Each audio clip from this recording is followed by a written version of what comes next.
Atatüdü yiriem vont da farda ur c'hek gantoun a legumaj dondei.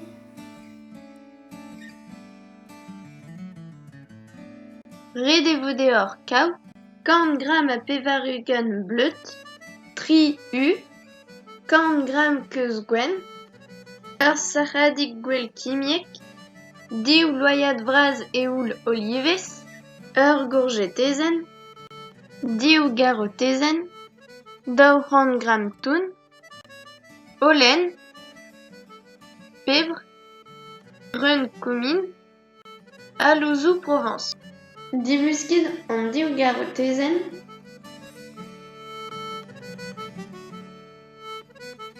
kemerit an asiedenn a troc'het ar c'harotez a laouen ego.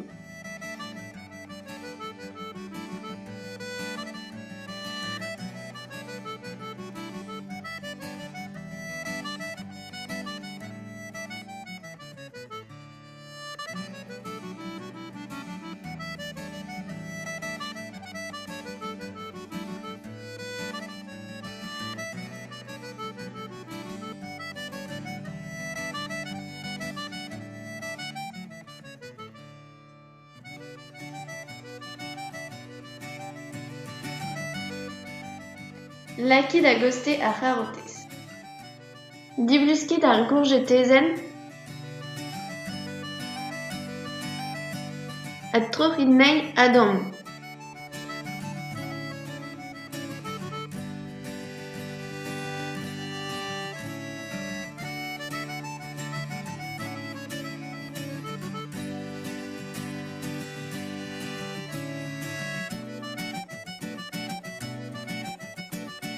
Lakid a goste ar gourgetezenn. Bellon poazit ar c'harotez gant amont,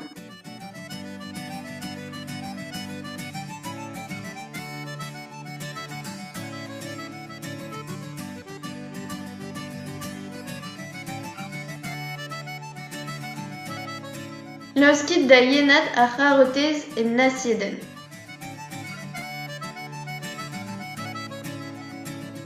Goude bezañ poazet ar c'harotez lakid da boazañ ar gourgetezenn.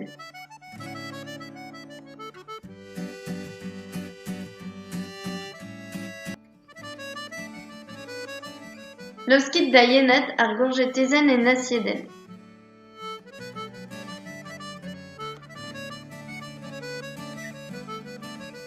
Bremañ e vo graet an toaz.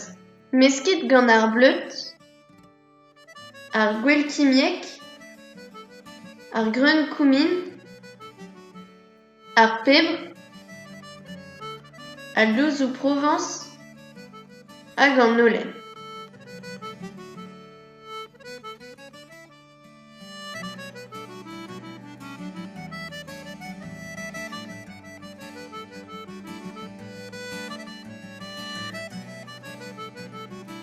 Grit ur peñs bleut hag ouzhpennit an uioù.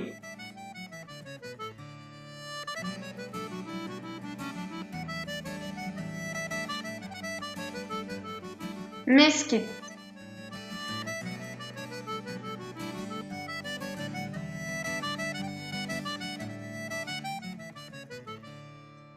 Ouzhpennit ar c'heuz gwenn ha meskit.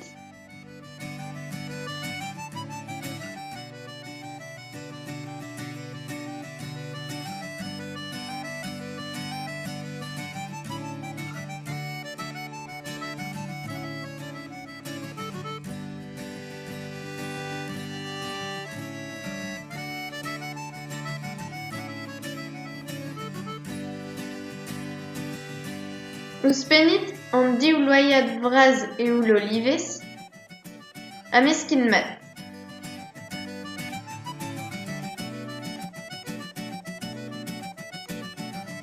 Ret e vefe vamm an toaz. Ouzhpennit an toun, ar gourgetezenn hag ar c'harotez. Meskit pep tra gant ur spannel.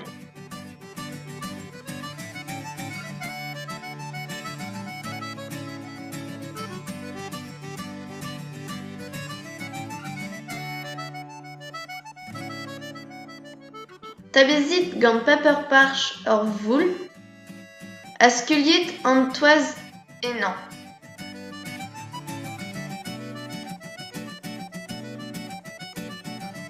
Troc'hit an tammou paper parch ere, hag evit echui ouzhpennet gruyère rasklet.